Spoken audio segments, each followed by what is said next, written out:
أعوذ بالله من الشيطان الرجيم بسم الله الرحمن الرحيم ولقد أخذنا آل فرعون بالسنين ونقص من الثمرات لعلهم يذكرون فإذا جاءتهم الحسنة قالوا لنا هذه وإن تصبهم سيئة يطيروا بموسى ومن معه ألا إنما طائرهم عند الله ولكن أكثرهم لا يعلمون وقالوا مهما تأتنا به من آية لتسحرنا بها فما نحن لك بمؤمنين. ننني درس کې إن شاء الله العزيز سورة اعراف پارا نمبر 9 رکو نمبر 16 آیات نمبر 130 31 32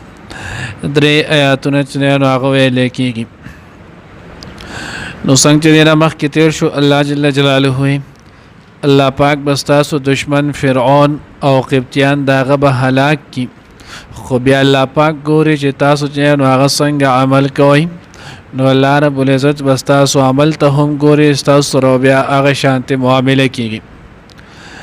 نو وز د فرعون د نیو چې نو هغه قصه کې چې رو داغه عذاب څنګه شروع شو. نو ځکه الله رب العزت وی ولقد اخذنا آل فرعون او مونږ ونیولو آل د فرعون قوم د فرعون بالسنین په قحط سالۍ سره ونقص من الثمرات او په کمی د میوو سره. حضرات نو هغه لیکلي تفسیر مدارک او خازن دواړو چې دوی باندې دغه قاصالی رااله، نو دا قاصالی په دوی باندې اوه کاله چې دی نو هغه پې دغه شانتې قاصالی رااله. بیا دغه قاصالی چې دی نو هغه وی اهل البوادي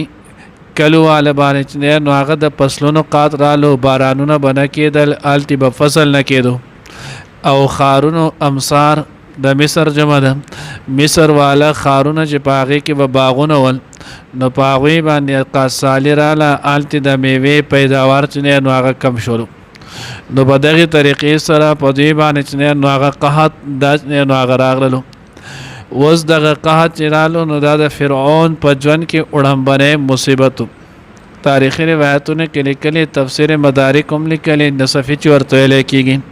خازن هم لیکلی دي. وایي چې د فرعون چې نو هغه 400 کاله عمر ولو، په دې 400 کاله کې 333 سال لم یره مکروهن، 333 سال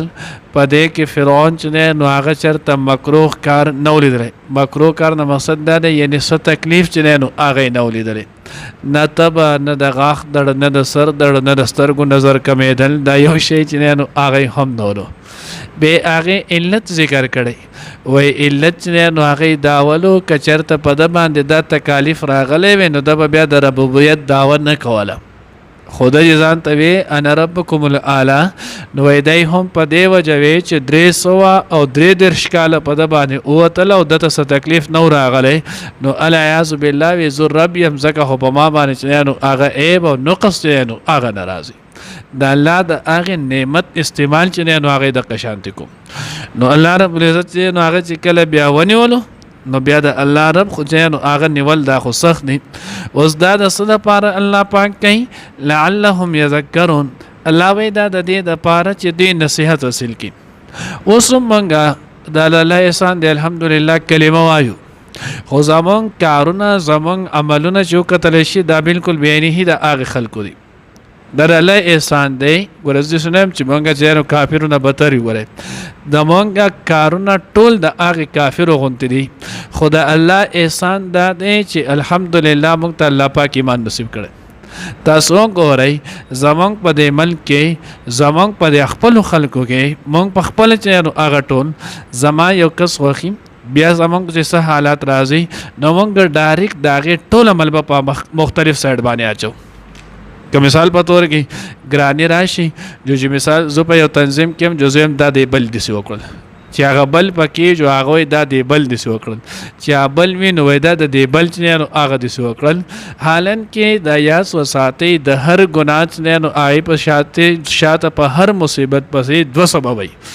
یو ظاهري سبب وي او یو باطني سبب وي. ظاهري سبب د هغه شی هغه چې کم د دغه انسان چې نو هغه ولدو لکه مثال په تور کې یو سړی وخویدلو د دې ارتاو شو د لاس نه نو هغه لوخي ارتاو شو هغه مات شو نو د دې لپاره یو ظاهري سبب دا دی چې د دې څه شولو وخویدو جو ارتاو شو دی یو دې پس باطنی سبب دی چې د دنه څه ګناه سر زد شوی دی د هغه ګناه په وجه ته الله پاک دغه تکلیف راوستو چې د توبه وباسي ځکه قرآن کې الله رب العزت فرمایي ظهر الفساد فی البر والبحر بما کسبت ایدی الناس په وچوبه او په دریاب کې چې څومره هم مصائب او تکلیفونه راځي په دې پسې شاته د انسان عمل دی نو فرعونیانو پسې د هغه وخت نه چې څومره راځي د قدوه عملونه دي نو د دې اصل خپل عمل هغه د کفر ولو او بیا چې د کومې پورې پیغمبر نه نو دا هم یو زمانه چې نه نو هغه صرف د دورې چې انسان په اندې عمومي هلاکت ناراضي خو چې کله پیغمبر رالو او د انسان د پیغمبري دغه خبره ټکراو کړل نو د بیا د عذاب ته ډایرکټ شولو نو د دې لوی سبب هم د قولو مصیبت الله په دغه وجه راوستو نو دې څه وي فاذا جاءتهم الحسنه قالوا لنا هذه چې کله به دوی باندې چې نو فراخراله ښه کلونه وپېرالل ښه بارانونه چې نو هغه وپې وشولو فصلونه او چې نو هغه باغونه به ډېر ښه راورسېدل نو دوی به ویې چې نو هغه دا خو زمونږ حق و لکه موږ وایو دا ورته ما چې نو هغه ښه کر مې کړو ښه تخم مې کرلو دا ما چې نو هغه ښه منډۍ به کړوه دا ما ښه مارکیټینګ کړو نو دا ما ښه شیز تیار کړو ځکه چې نو هغه دا شون خامخه چې ما محنت کړو دا زما حق دی دا ما ته میلایدو الان کې دغه خبره باغویم کوله قالو دسه مې ویلو لنا هذه دا خو زمونږ حق دی ولی موږ ته به نه میلایدو چې ما دا چل کړو الان کې دسه ونه چې دا خو د الله انعام دی دا خو د الله پاک شکر ادا کول غواړي کنه دو دکانه به موږ بس مثال په تور کې وایو په دې دوانو دکانونو کې به هر شیز موجود وي خو د یو ته دنیا دومره گا کی چې هغه د غول په سودا ورکول ستړی شي او دا بل غریب ثابت اورز د ځان نه مچان سړی چې خدای پاک یو سړی را خطا شو چې زمانه خوم به کې سو اغستی نو وس خو کده و چې ما سودا خو دینو دی بل خوم ستا سره خو دی وس د دغه ګاګ پر وړه کې اچول دا دل راوستل د دنه بیا د سړی مطمئن کېدل د دنه سودا اغستل دا څوک کوي الله کوي کنه دیکھو په خپل جوړ نشي کولای کپنی د ځوان یو شانتي خو د شیز یو شانتي خو د مهنت یو شانتي کوي سهار راتل یو شانتي دا ټول کارونه کوي خو دغه الله پرړه کې اچي الله پاک دی یو تراولي دی بل تاغه شان راولي نو دا صرف د دې د پاره چې الله پاک د انسان وای الله پاک وای چې د انسان زما شکر ادا کی نو د دې تقاضا دا و چې شکر ادا کړي د ویچ نه نو اغه لنه هذه دا زمون حق دی دا به موږ ته میلاوي دو وان تصبهم سيئه او کچرته دې ته سختی او تکلیف ورسي يطيروا بموسى ومن معه نو بیا چې نو هغه دې بدپالي کوي بدشکونی کوي په موسی عليه السلام او داغه د مرګرو سره لکه وسوم که خیال مو کړی اکثر موږ چې یو کار یا صداو نشي یا چاته سم مصیبت او تکلیف بشي ولې ورته غوښ سوچ کوم سارزله چا په مخ راوتلم اقص پیر را سره یو ځای شو کنه دا دغه په مخ باندې راوتلم نه راځه اوس دا وګوره دا غوي خبرې دي کنه الان کې زما استاد الیاذ بالله په لوی سړی دا وکړي جلیل القدر پیغمبر دی 1,24,000 پیغمبران دي په 1,24,000 کې 313 رسولان دي په 313 کې بیا 15 چې اولول العزم پیغمبران دي په 15 کې دریم نمبر درجه چې نو هغه پیغمبر دی موسی عليه السلام نو دی بیا پاغه باندې بدپالی کوله الیاذ بالله د موسی علیه السلام او دغه سره نو دغه مرګری د سپیره د دې د وجنه مونږ ته د مصیبت او تکلیف را ورسو طیر ادا چې نو هغه د چې نو طائرن جمع او طائر ویل کې چې نو مارغه وز دی په بدپالی ولی کوله نو دی د عرب کې هم دغه رسم ولو دی به کله سار راوتل یو کار به کولو واده به کولو کوی دنه به کولو سفر به کولو بل یو شیز غټ اغستل خرڅول به کول نو دو براوتلو کور مخې ته بار به ونه په ونه کې به مرغۍ ناستو ګټۍ وغیره په سويشتل یا به ورته شیشي او هغه به پاسې ده نو چې پا بسې ده کدا به په خیر روح باندې لاړه خیر طرف باندې چې دا کار خدي او کدا به غز طرف باندې لاړه نو دا کار خنه دی ودینه چې نو اغه ځن ساتي ځکه غز طرف چې نو اغه بد مور دی نو دوی به د قشانتی کول اوس مونږم خسری په هغه ترتیب ولا بدل کړي نوم چې نو هغه ولا بدل کړي نو الله وی دی بیا دې سوی الا انما طائرهم عند الله الان کې دوی سوچ نه کوي الا انما طائرهم عند الله خبردار د دې د نحوست د دې د الله طرف لیکل دي یعنی بسبب کفرهم چې دوی د الله سره کفر کوي، د الله سره شریک جوړي، د الله د پیغمبر خبره چې نو هغه نه مني. نو چې کله دا نه کوي نو بیا د هغې باوجود ته به دا نه میلایږي، نو څه به ورته میلایږي؟ ما دکان دی نو ما پسې اکثر کسان دا ډېر راځي، ما ته یې سل تعویض یې راکړه. یو کس یو چا داسې دا چاپ کړی نو په هغې کې هغه څوک ورته لوح قرآني وایي، څوک ورته سل تعویض وایي. نو زه وایم یاره زه دا نه ساتم. ولې؟ نو څوک وایي رخصه مې سم که نه چلېږي، څوک وایي دکان ته مې څوک کاک دی نو هغه نه راځي، څوک څه وایي څوک څه وایي. نو زه وایم که په دې چلونو کار کې دی زما دا دکان خو ټول د اسلامي کتابونه دی. نو به زه یو ټایم چې نو هغه هسې نه وم مناسو، زه به خپل اکثر ثابت ورځ تېر شي ځان نه مچان سړم، ما خو څوک ونه لیده. دا دې نه دی. مې تاسو سر مونځ کړی؟ وینا. سورت یاسین دی ویلی دی؟ وینا.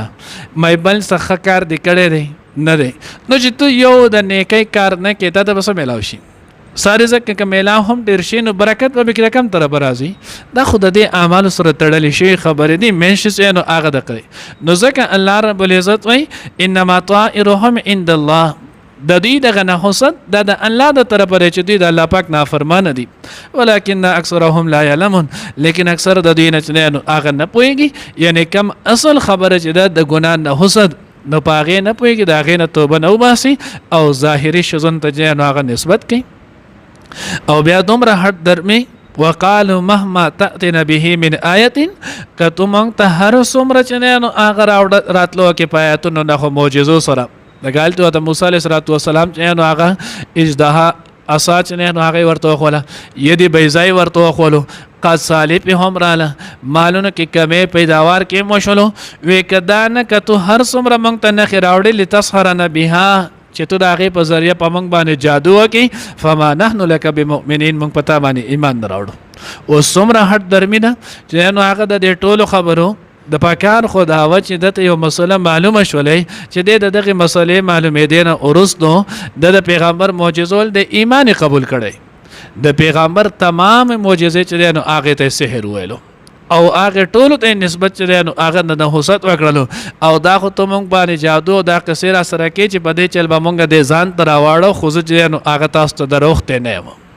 زه چې نو هغه ستاسو سره دا نه کوم. نو دا قسم حد درمي چې نو هغه یې کوله. مخکې به انشاءالله راسي الله رب العزت په بیا مزید چې نو هغه عذابونه وساتل. الله دې مونږ د داسې ضد او جهالت نه وساتي.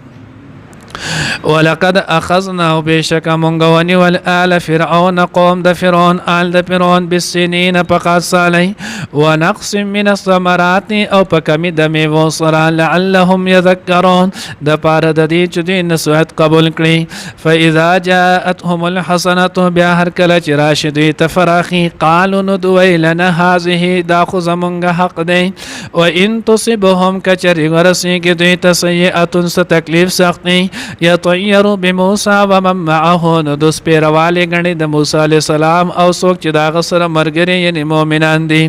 الا خبردار واورئ، انما طائرهم، بېشکه چې نو هغه نحوست بدقسمتي عند الله د دوی د الله سره ده. ولکن اکثرهم، لیکن اکثر د دوی لا یعلمون، نه پوهېږي. وقالو، او ویل دي مهما تأتنا به، هر څه چې تو راتلو کړې موږ ته په دې سره من آیت لنخو معجزونه، لتسحرنا بها، چې تو جادو کړې په موږ باندې د دې سره. فما نحن لک بمؤمنین، نو نه یو موږ پتا باندې ایمان راوړونکي یقین کوونکي.